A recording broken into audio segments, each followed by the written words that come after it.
All three of them combined.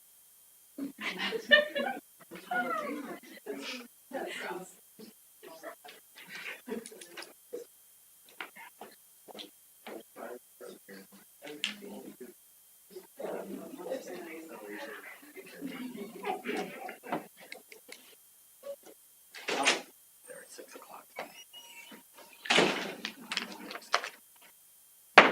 Okay, we're going to bring this meeting to order of the July 11th, 2022 City Council meeting. We will begin with roll call, please. Walters. Here. Anderson. Here. Vogel. Here. Sargent. Here. Next item on the agenda, item number 3, is approval of the agenda. I'll ask for a motion, please. Second. And roll call. Walters. Yes. Anderson. Yes. Vogel. Yes. Sargent. Yes. Thank you. Item number 4, swearing in ceremony. We have 3 people we're going to swear in tonight, and we're going to begin with Fire Chief Carla Hogriff. It's my pleasure to come down and help you through that.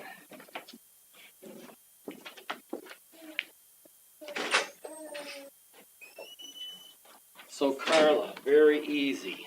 I hold the Volume 1 Code of Iowa book, and you read that.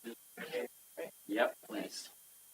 I, Carla Hogriff, do solemnly swear that I will support the Constitution of the United States and the Constitution of the State of Iowa, and I will faithfully and impartially, to the best of my ability, discharge all of the duties of Fire Chief for the City of Polk City, Iowa, as now or hereafter required by law. Thank you very much. Good job. Welcome aboard.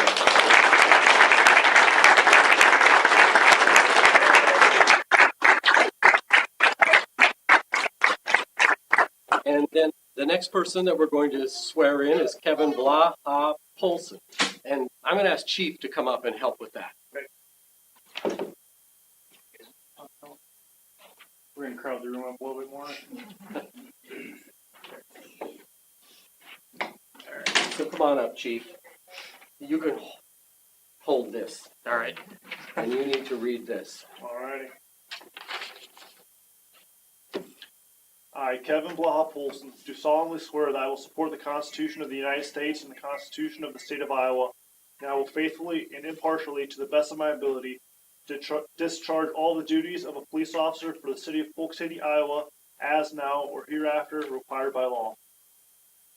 Great. Congratulations. Thank you.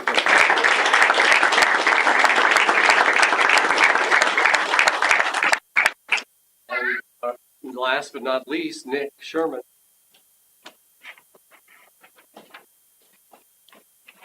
Hi, Nick. Hi there. Ooh, oh, you got a duplicate, huh? That's all yours. All right. I, Nick Sherman, do solemnly swear that I will support the Constitution of the United States and the Constitution of the State of Iowa, and I will faithfully and impartially, to the best of my ability, discharge all of the duties of a police officer for the City of Polk City, Iowa, as now or hereafter required by law. Great. Congratulations.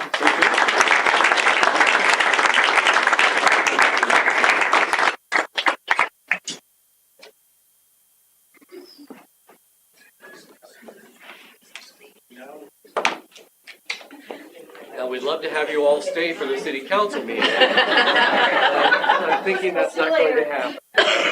Thank you all for being here. This was awesome.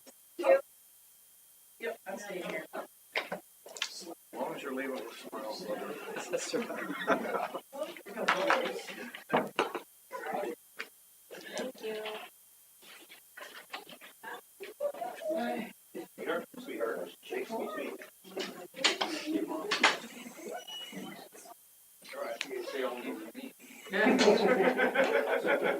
Sorry, the sweat. No, I am so excited about the support.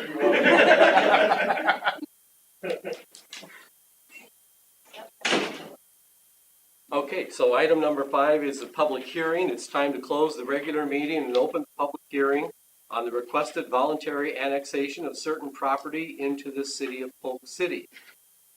When was the notice published, Jenny? June 24th? Have we had any written comments for or against the proposed annexation? No, sir.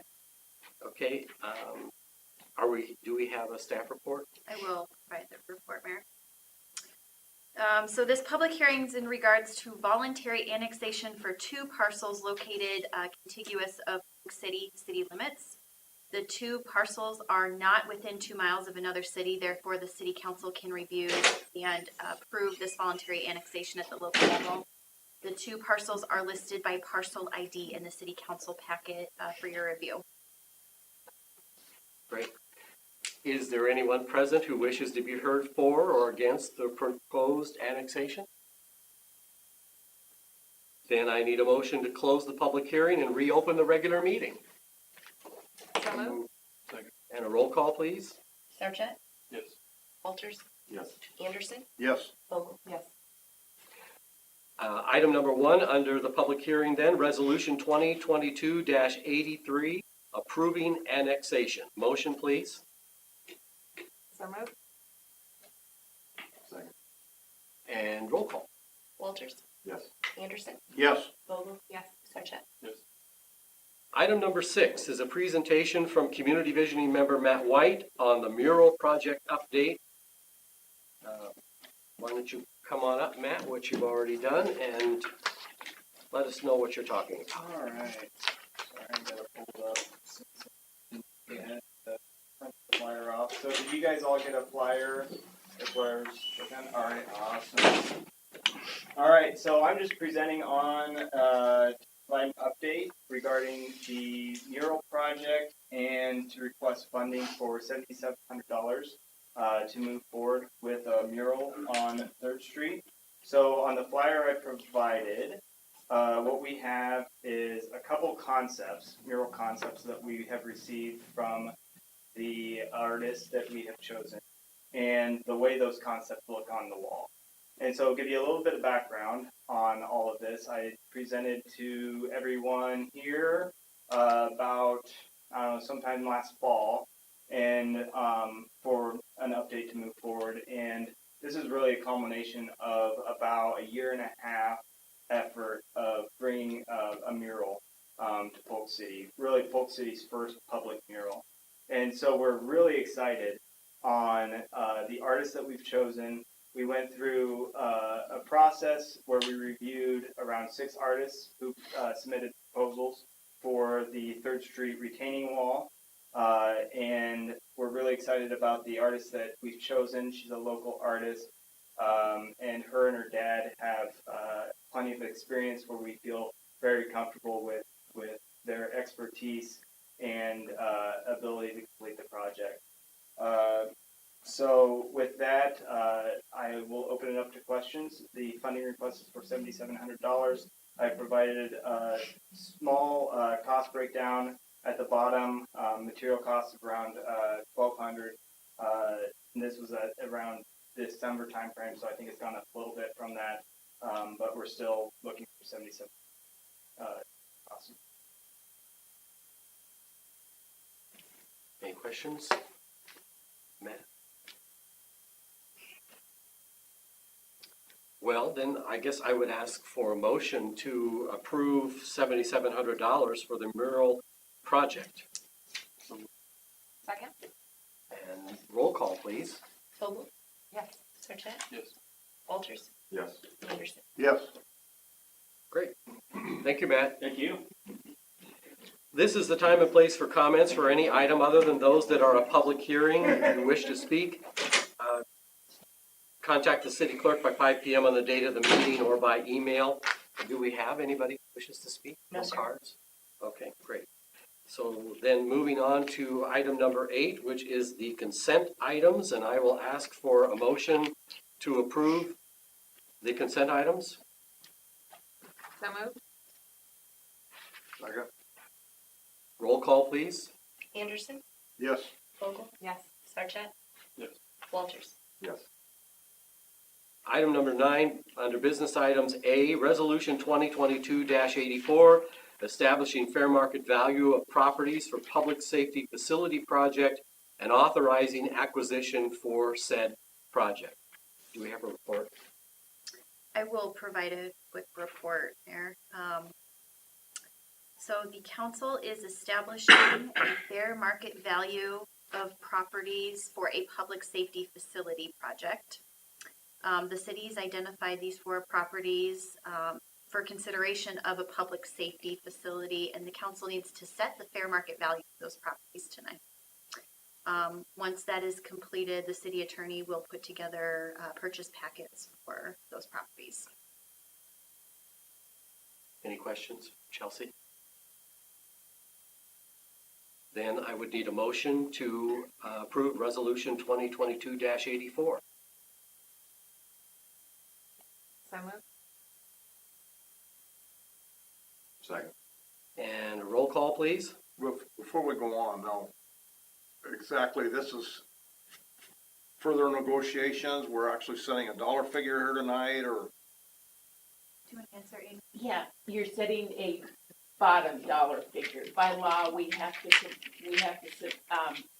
offer the fair market value for those properties, and that has been determined by the appraisals that have been received. So the fair market value you're establishing tonight is what the offer will be to the individuals who own the properties. That is a start offer. That is the lowest that we can, that is the bottom amount, the floor. But yes, I mean, if you agree to a higher amount, but that will have to be would be brought back to you for discussion and decision before anything would be finalized. And that's the big piece. So this starts the process. We'll have a specific vote to approve any agreed upon prices and their payment. And the property owners fully understand what we're doing and where this goes from here. I will be sending out packets to them. Those packets will state that they are free to contact me. We as a city can't contact them within 10 days. We have to give them a period to review everything. They can contact us. We just can't reach out to them within that 10-day period. And then, yes, we will be available at any time to answer questions. And we encourage them all to obviously have an attorney look at things too. We want to make sure that everyone understands and it's what we're asking and what will happen. The other difference here, right, is we're sort of initiating the process as opposed to in the past, we've been reciprocating or responding to offers. Okay. So we haven't had to do this. We are the ones that are tendering the offer. Right. That is correct. And I guess just for your knowledge, Chelsea and I and Chief have met with all of the landowners twice. Chelsea and I had a conversation about this afternoon, but as always, I like to get things on public record, and so we all know where we're going and everybody's on the same page. Okay, anything else? We'll move forward then with roll call, right? Walters, Yes. Anderson, Yes. Polk, Yes. Sarchet. Item B, Resolution 2022-85, approving Polk City Town Square design standards. A report, Chelsea? So for the council's consideration this evening, our town square design standards. This is a working document. I know that it needs some constant work in the upcoming months, but I think it's a nice start to implement something we've been talking about for a while now. The document does match what is currently in the city code of ordinances for design standards, but places stronger emphases on things that we talked about for preferences in the downtown district. Yeah, so in the spirit of getting things on the public record, I would just add that, because I know our work sessions are recorded, but we've spent a lot of time talking about this, and I agree that this is a good first step. It's a good basis. There are going to be individual instances where maybe we need more, or we walk them back. To me, the important piece, and we kind of touched on one with some of the light poles and electric infrastructure, we can make a big step towards implementing these type of things, I think, by doing things like that are nobody's job but ours, to help marginally beautify the square by hiding eyesores, right? The poles and the boxes and the thing, I should say eyesores, but, not, most aesthetic things. And I think that's a big part of this, to demonstrate that we've got skin in the game. We're not forcing either action or cost or requirements upon private commercial structures any more so than what we're trying to strive for with public. So how much tweaking there is, to Chelsea's point, we'll see, but having something is better than nothing. It's a good way for us to emphasize some of the things that we talked about in our work session today on vibrancy of the square and the importance of the square. Putting things like this put a real aspect to that notion. All right. So I will then ask for a motion to approve Resolution 2022-85. So moved. Second. Roll call, please. Sarchet, Yes. Walters, Yes. Anderson, Yes.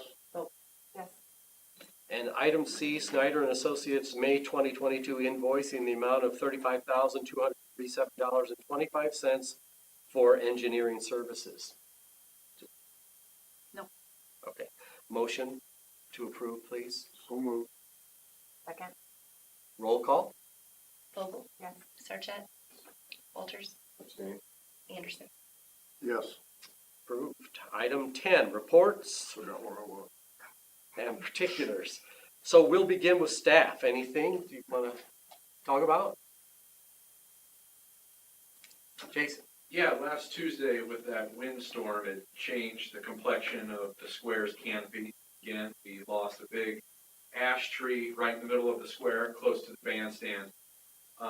But I also want to give kudos to Mike's crew. We all got there very early in the morning.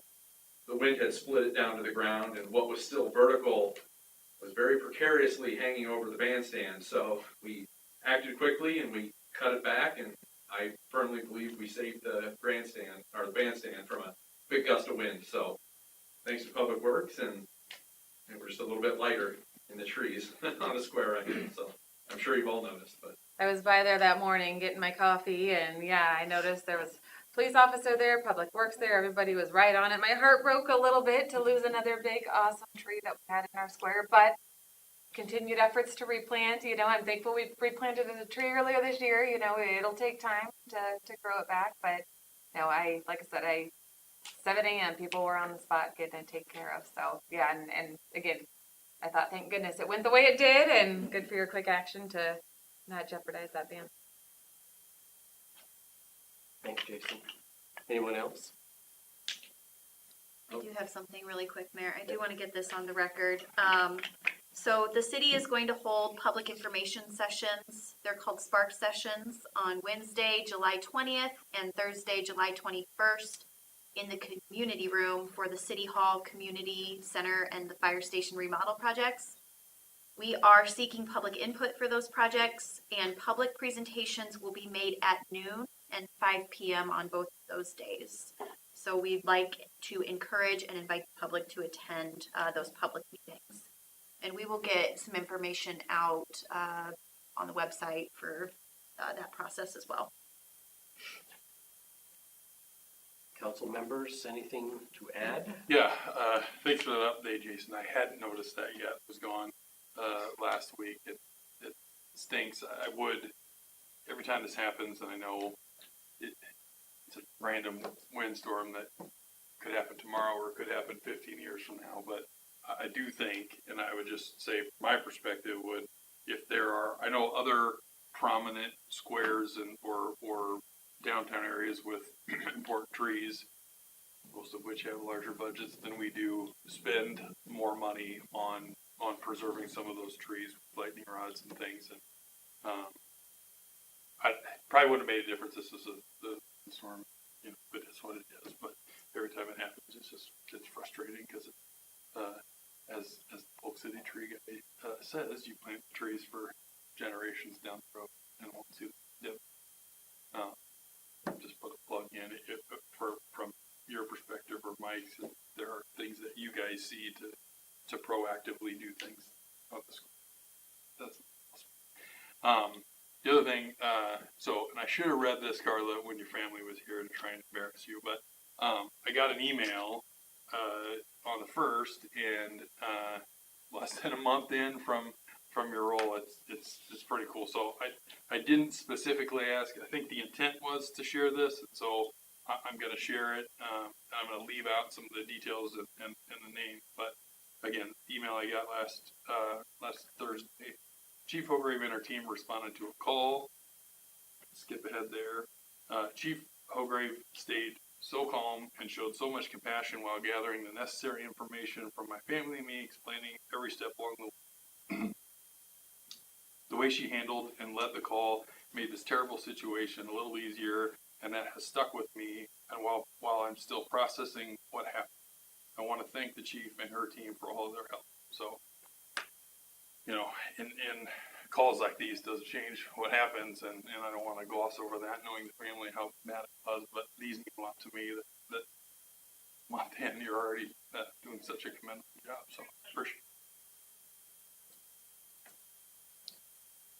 Thanks. Rob, anybody else? I'll just, again, I kind of mentioned it, but it was so awesome to see such great support for the swearing ceremony that we had. These people are serving our community, and it's nice to see that they have so many people standing behind them. So that's number one. Number two, I wanted to say it's awesome also to see steps forward. We've got the mural project happening. We're putting design standards across, around the square. We're looking at property for a future police station. We have a lot of big plans, and every step forward that we make, some of them may be little by little, but definitely moving in the right direction, and we continue to have these steps forward. So good work to everybody involved in every piece of this and everything we're doing.